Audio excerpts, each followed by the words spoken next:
வணக்கம். தமிழகத்தில் உள்ள அனைத்து மாவட்ட நிகழ்வுகளையும் உங்கள் வரவேற்பறைக்கு கொண்டு வந்து சேர்க்கும் தமிழ்நாடு 360க்கு உங்களை வரவேற்பது நான் சரவணன். முதலில் தலைப்புச் செய்திகளை பார்க்கலாம்.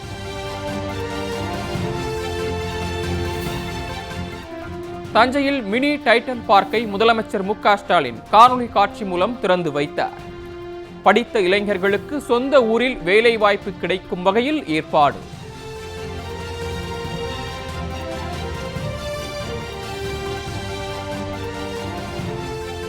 தூத்துக்குடியை பசுமை நகரமாக மாற்றும் முயற்சி.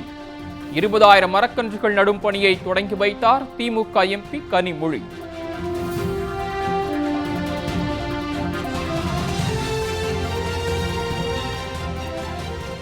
திருக்கோவிலூர் அருகே தற்காலிகமாக அமைக்கப்பட்ட பாலத்தில் திடீர் பள்ளம். ஆபத்தை உணராமல் செல்லும் இருசக்கர வாகனங்களை தடை செய்ய வலியுறுத்தல்.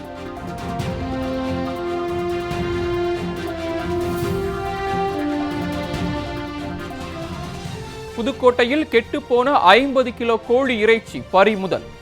கடைகளுக்கு 15,000 ரூபாய் அபராதம் விதித்து சுகாதாரத்துறை ஆய்வாளர் நடவடிக்கை.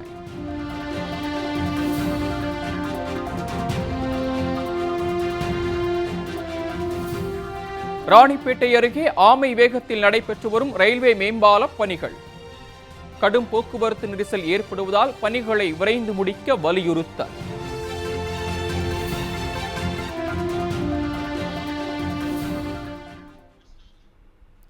தமிழ்நாடு 360யில் இனி விரிவான செய்திகளை பார்க்கலாம். தஞ்சையில் கட்டி முடிக்கப்பட்ட மினி டைட்டில் பார்க்கை முதலமைச்சர் மு.க. ஸ்டாலின் காணொலி காட்சி மூலம் திறந்து வைத்தார். படித்த இளைஞர்களுக்கு வேலைவாய்ப்பு சொந்த ஊரிலேயே கிடைக்கும் வகையில் தஞ்சை மாவட்டம் புதிய பேருந்து நிலையம் அருகே மினி டைட்டில் பார்க் கட்டப்பட்டு வந்தது. 55,000 சதுர அடி பரப்பளவில் 30 கோடியே 50 லட்சம் ரூபாய் மதிப்பீட்டில் 3 தளங்களுடன் டைட்டில் பூங்கா கட்டப்பட்டு வந்தது. இதன் கட்டுமான பணிகள் நிறைவடைந்த நிலையில் முதலமைச்சர் மு.க. ஸ்டாலின் சென்னை தலைமைச் செயலகத்தில் இருந்து காணொலி காட்சி மூலம் திறந்து வைத்தார்.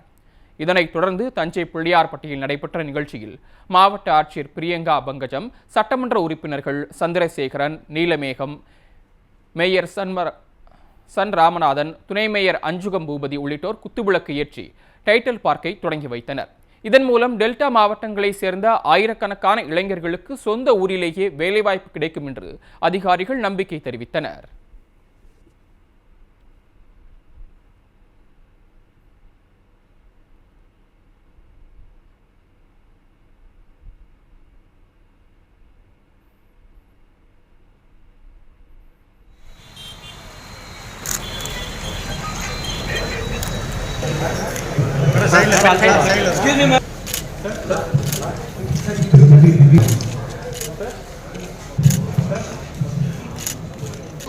தஞ்சாவூர் மாவட்டம் தஞ்சாவூர் தாலுகா.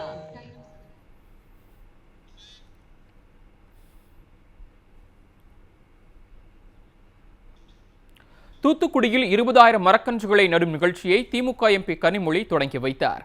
தூத்துக்குடியில் புயல் வெள்ளத்தால் சாய்ந்த மரங்களுக்கு பதிலாக பொதுமக்களுக்கு நிழல் தரும் வகையில் மரக்கன்றுகள் நட்டு பராமரிக்கும்படி முதலமைச்சர் மு.க. ஸ்டாலின் உத்தரவிட்டிருந்தார். அதன்படி தூத்துக்குடியை பசுமை நகராக மாற்றும் விதமாக பல்வேறு நடவடிக்கைகள் எடுக்கப்பட்டு வருகிறது. அந்த வகையில் தூத்துக்குடி மாநகராட்சி பகுதிகளில் உள்ள சாலை ஓரங்களில் 20,000 மரக்கன்று நடும் நிகழ்ச்சி நடைபெற்றது. மேயர் ஜெகன் பெரியசாமி தலைமையில் நடைபெற்ற இந்த நிகழ்ச்சியில் திமுக நாடாளுமன்ற உறுப்பினர் கனிமொழி மற்றும் அமைச்சர் கீதா ஜீவன் உள்ளிட்ட பலர் பங்கேற்றனர். மரக்கன்றுகளை நட்டு பணிகளையும் அவர்கள் தொடங்கி வைத்தனர்.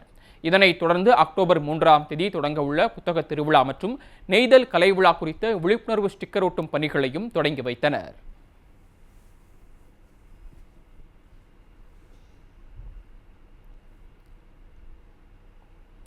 உதகையில் 100 பழங்குடியினர்களுக்கு 5,73,000 ரூபாய் மதிப்பிலான வீடுகளை அமைச்சர் ராமச்சந்திரன் நேரில் வழங்கினார். நீலகிரி மாவட்டம் உதகையில் உள்ள பழங்குடியினர் பண்பாட்டு மையத்தில் அரசின் நலத்திட்ட உதவிகள் வழங்கும் விழா நடைபெற்றது. இதில் சுற்றுலாத்துறை அமைச்சர் ராமச்சந்திரன் பங்கேற்று தாட்கோ மூலம் 5,73,000 மதிப்பீட்டில் கட்டி முடிக்கப்பட்ட 100 வீடுகளை பயனாளர்களுக்கு வழங்கினார். அத்துடன் கலைஞரின் கனவு இல்லம் திட்டத்தின் கீழ் 115 பயனாளிகளுக்கு 4,02,50,000 ரூபாய் மதிப்பிலான வீடுகளையும் வழங்கினார். மேலும் மகளிர் சுய உதவி குழுக்களுக்கு கடனுதவி உள்ளிட்ட நலத்திட்ட உதவிகளையும் வழங்கப்பட்டன. இந்நிகழ்ச்சியில் மாவட்ட ஆட்சித்தலைவர் லட்சுமி பவ்யா தண்ணீரு, துணை ஆட்சியர் கௌஷிக் மற்றும் அரசு துறை அதிகாரிகள் உள்ளிட்ட பலர் கலந்து கொண்டனர்.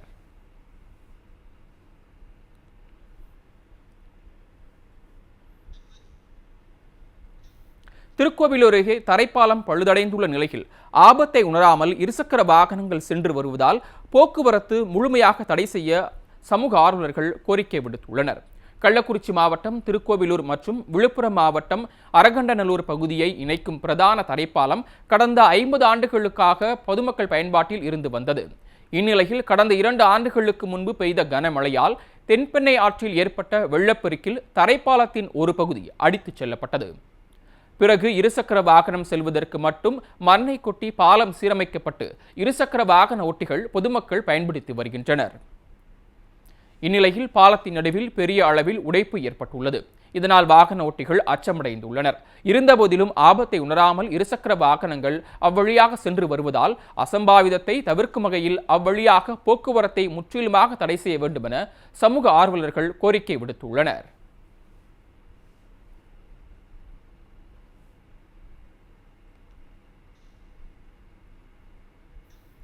புதுக்கோட்டையில் கெட்டுப்போன 50 கிலோ கோழி இறைச்சியை சுகாதாரத்துறை ஆய்வாளர் பறிமுதல் செய்து அளித்தார். புதுக்கோட்டையில் மீன் மார்க்கெட் அருகில் 5க்கும் மேற்பட்ட கோழி இறைச்சி கடைகள் செயல்பட்டு வருகின்றன. இப்பகுதியில் கெட்டுப்போன சிக்கன் விற்பனை செய்யப்படுவதாக மாநகராட்சி அதிகாரிகளுக்கு தகவல் கிடைத்துள்ளது. அதன் பேரில் மாநகராட்சி சுகாதார ஆய்வாளர் பாஸ்கரன் அப்பகுதியில் உள்ள சிக்கன் கடைகளில் திடீர் ஆய்வு மேற்கொண்டார்.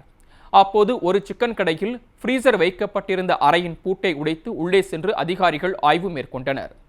அப்போது காலாவதியான சிக்கன் ஃப்ரீசரில் வைக்கப்பட்டிருந்தது கண்டுபிடிக்கப்பட்டது. மேலும் மற்றொரு கடையிலும் கெட்டுப்போன சிக்கன் இறைச்சி விற்பனைக்கு வைக்கப்பட்டிருந்ததை கண்டுபிடித்தனர். இதனைத் தொடர்ந்து கடையில் இருந்த சுமார் 50 கிலோ சிக்கனை பறிமுதல் செய்து அவற்றை அளித்தனர். அத்துடன் கடைகளுக்கு 15,000 ரூபாய் அபராதமும் விதிக்கப்பட்டது. இந்த சம்பவம் அப்பகுதியில் பரபரப்பை ஏற்படுத்தியது.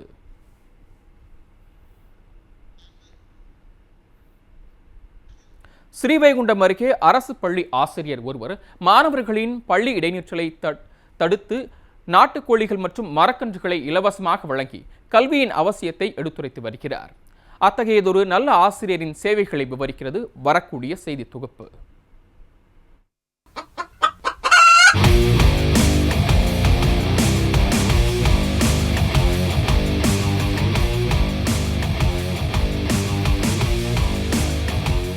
ஆசிரியர் பணியே அருப்பணி என்பார்கள். தான் கற்பித்த ஒருவன் தன்னை விட உயர்ந்தாலும் பொறாமை கொள்ளாதவர்கள் ஆசிரியர்கள் மட்டுமே.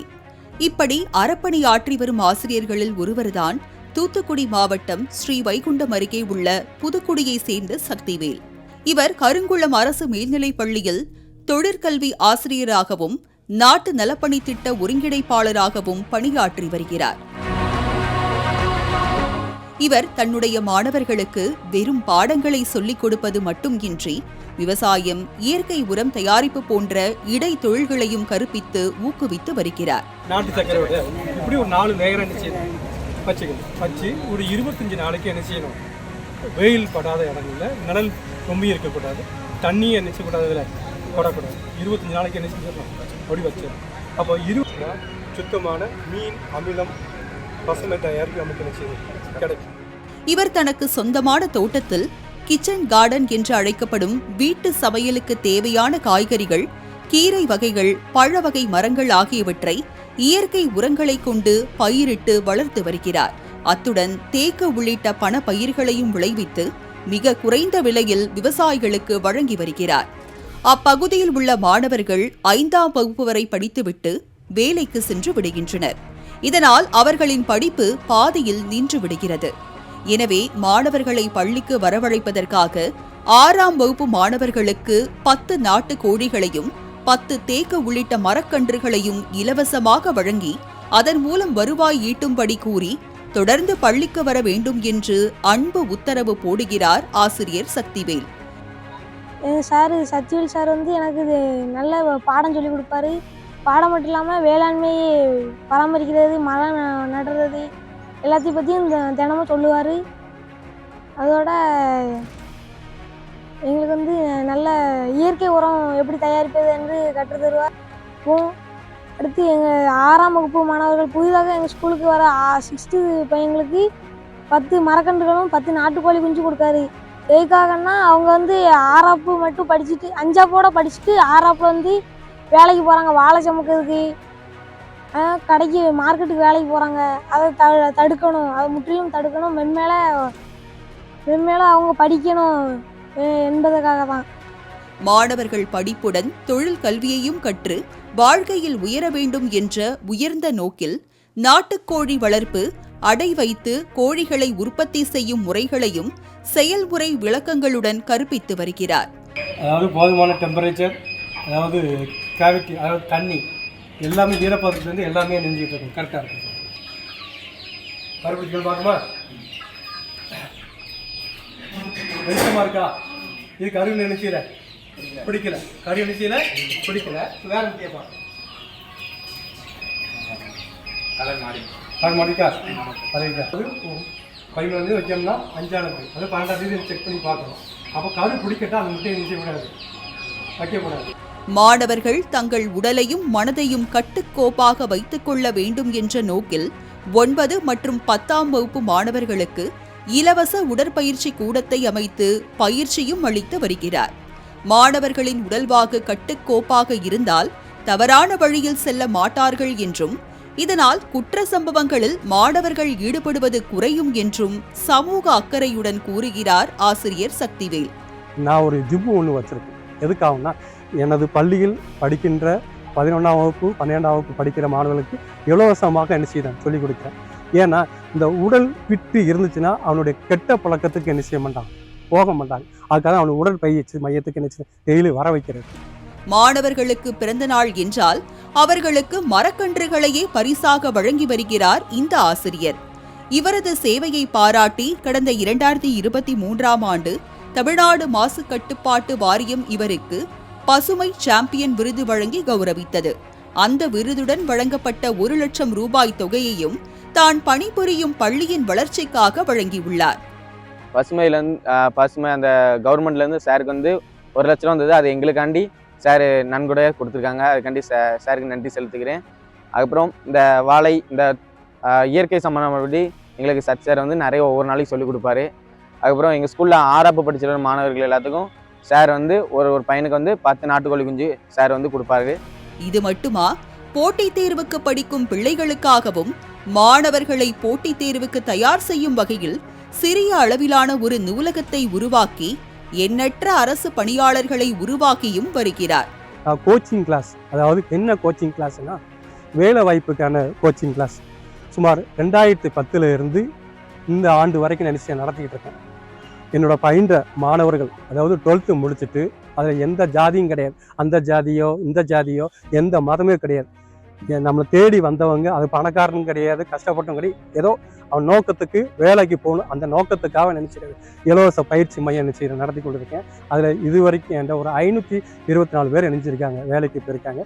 ரொம்ப பெரிய லெவலில் போல, அதாவது குரூப் 4 போலீஸ், அது போலீஸில் தான் நிறைய பசங்க நினைஞ்சிருக்காங்க. சிறந்த மாணவர்களை மட்டுமல்லாமல் சிறந்த சமுதாயத்தை உருவாக்குவதும் ஆசிரியர்கள்தான் என்றால் அதில் மாற்று கருத்து இருக்க முடியாது. இவரை போன்று ஒவ்வொரு ஆசிரியரும் செயல்பட்டால் வருங்கால சமுதாயம் வளமான சமுதாயமாக மாறும் என்பதில் ஐயமில்லை. மாலை முரசு செய்திகளுக்காக தூத்துக்குடி செய்தியாளர் மோகன்ராஜ்.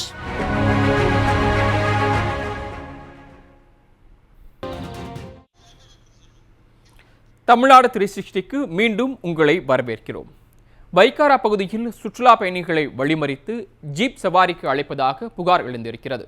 நீலகிரி மாவட்டத்தில் ஏராளமான சுற்றுலா தலங்கள் இருக்கின்றன.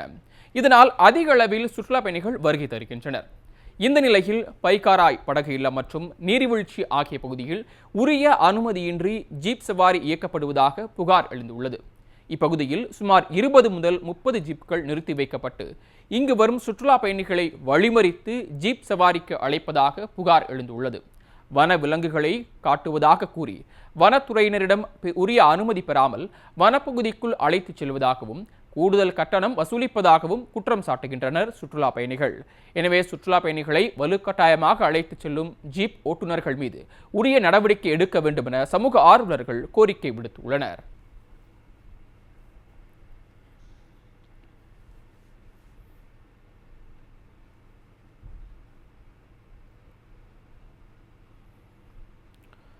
திருப்பத்தூரில் 10 மற்றும் 12ஆம் வகுப்புகளில் தேர்ச்சியடைந்த கிராமப்புற மாணவ மாணவிகளுக்கு பரிசளிப்பு மற்றும் பாராட்டு விழா நடைபெற்றது. சிவகங்கை மாவட்டம் திருப்பத்தூரில் 10 மற்றும் 12ஆம் வகுப்புகளில் அதிக மதிப்பெண்கள் பெற்ற கிராமப்புறங்களில் பின்தங்கிய மாணவ மாணவிகளுக்கு பரிசளிப்பு விழா நடைபெற்றது.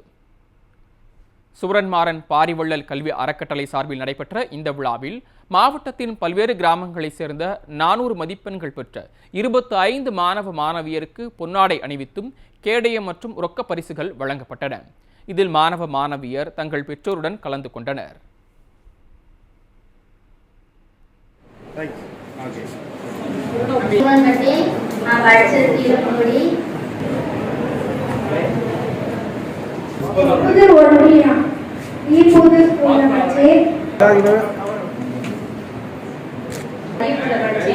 இப்போ நான் பிகாம் பண்ணிட்டு இருக்கேன். இதுக்கு மேல நான் சிஏ பண்ணுவேன். பிஏ தமிழ் லிட்ரேச்சர் படிக்கிறேன். அடுத்து பிஎட் பண்ணிட்டு தமிழ் ஆசிரியரா பண்ணேன். எனக்கு சாஃப்ட்வேர் இன்ஜினியர் ஆகணும்னு ஆசை. கம்ப்யூட்டர் சயின்ஸ் படிக்கிறேன். ராணிப்பேட்டை அருகே ஆமை வேகத்தில் கட்டப்பட்டு வரும் ரயில்வே மேம்பால பணிகளை விரைந்து முடிக்க வேண்டும் என வாகன ஓட்டிகள் மற்றும் அப்பகுதி பொதுமக்கள் கோரிக்கை விடுத்துள்ளனர். ரயில்வே மேம்பால பணிகள் குறித்து விவரிக்கிறது இந்த செய்தி தொகுப்பு.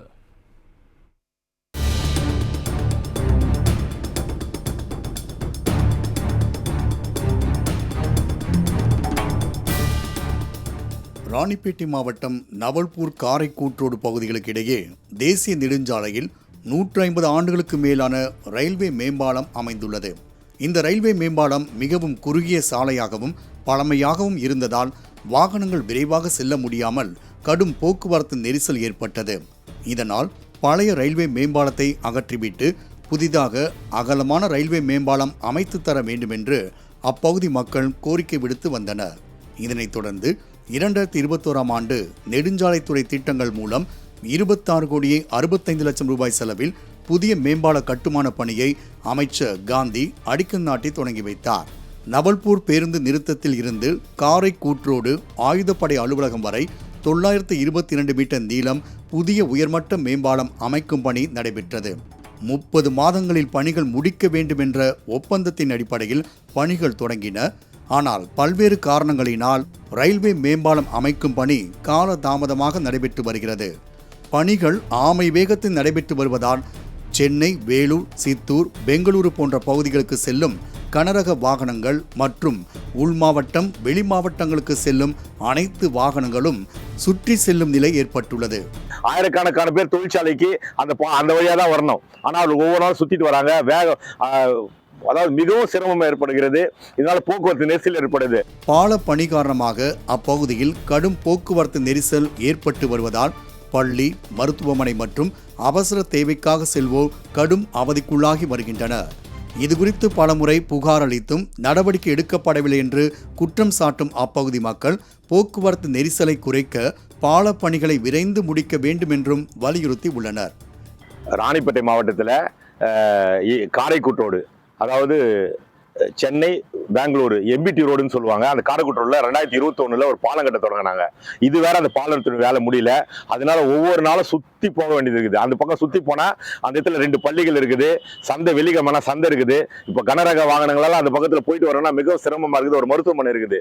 இப்படிப்பட்ட நேரத்தில் என்னன்னா 2021 அன்னைக்கு மத்திய அமைச்சராக பொன் ராதாகிருஷ்ணன் அவர் இருந்தாரு.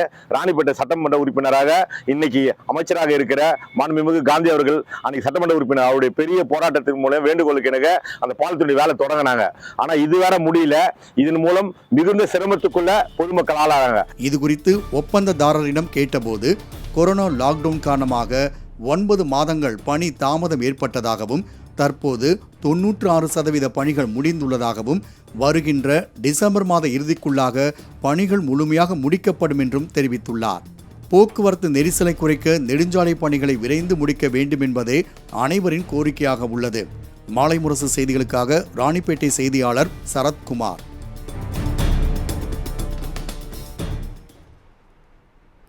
அடுத்து உங்கள் ஊர் நிகழ்வுகளை விரைவாக வழங்க வருகிறது உள்ளூர் எக்ஸ்பிரஸ்.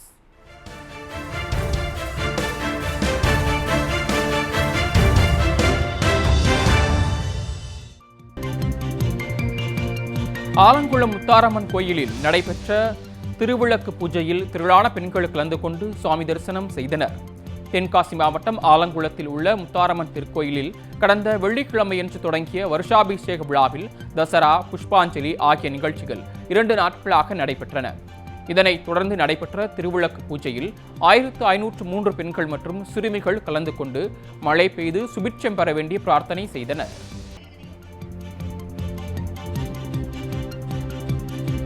நெல்லை மாவட்டம் நாங்குநேரி அருகே உள்ள பெரும்பத்து கிராமத்தில் பழமையான ஐயா வைகுண்டபதி ஆலயம் அமைந்துள்ளது. இங்கு ஆண்டுதோறும் வருடாந்திர திருவிழா சிறப்பாக நடத்தப்படுவது வழக்கம்.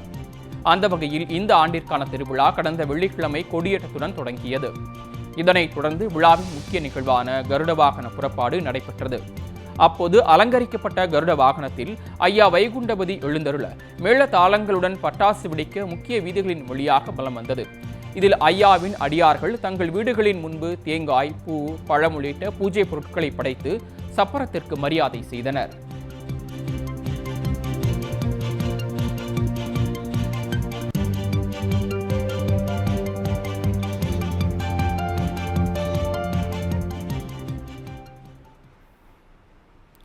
மாவட்டங்களில் நடந்த விளையாட்டு செய்திகளை வழங்க வருகிறது விளையாட்டுக் களம்.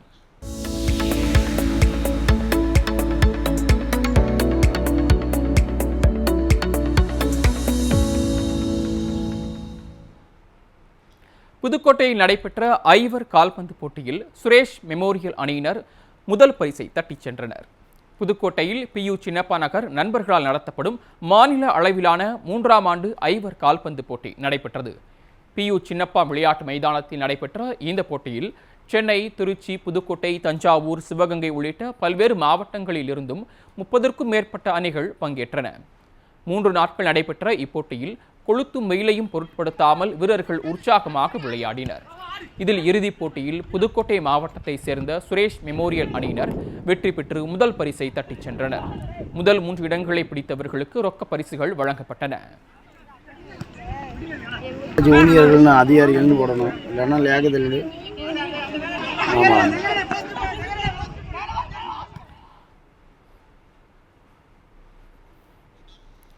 மணப்பாறையில் நடைபெற்ற மாநில அளவிலான இருபால் கைப்பந்து போட்டியில் கோவை மற்றும் சென்னை அணிகள் முதலிடம் பிடித்தன. திருச்சி மாவட்டம் மணப்பாறையில் கலைஞர் தமிழ்ச்சங்கம் மற்றும் ராமஜெயம் நினைவு அறக்கட்டளை சார்பில் மாநில அளவிலான கைப்பந்து போட்டி நடைபெற்றது. 3 நாட்கள் நடைபெற்ற இந்த போட்டியில் தமிழகத்தின் பல்வேறு மாவட்டங்களில் இருந்தும் ஏராளமான அணிகள் பங்கேற்று இறுதிச் சுற்று போட்டியை அமைச்சர் KN நேரு தொடங்கி வைத்தார். இதில் ஆண்களுக்கான இறுதிப் போட்டியில் கோவை அணியும், பெண்களுக்கான இறுதிப் போட்டியில் சென்னை STAD அணியும் வெற்றி பெற்று முதலிடத்தை பிடித்தன. வெற்றி பெற்ற அணிகளுக்கு ரொக்க பரிசு மற்றும் கோப்பை பரிசாக வழங்கப்பட்டது. போட்டியை ஏராளமானோர் கண்டு ரசித்தனர்.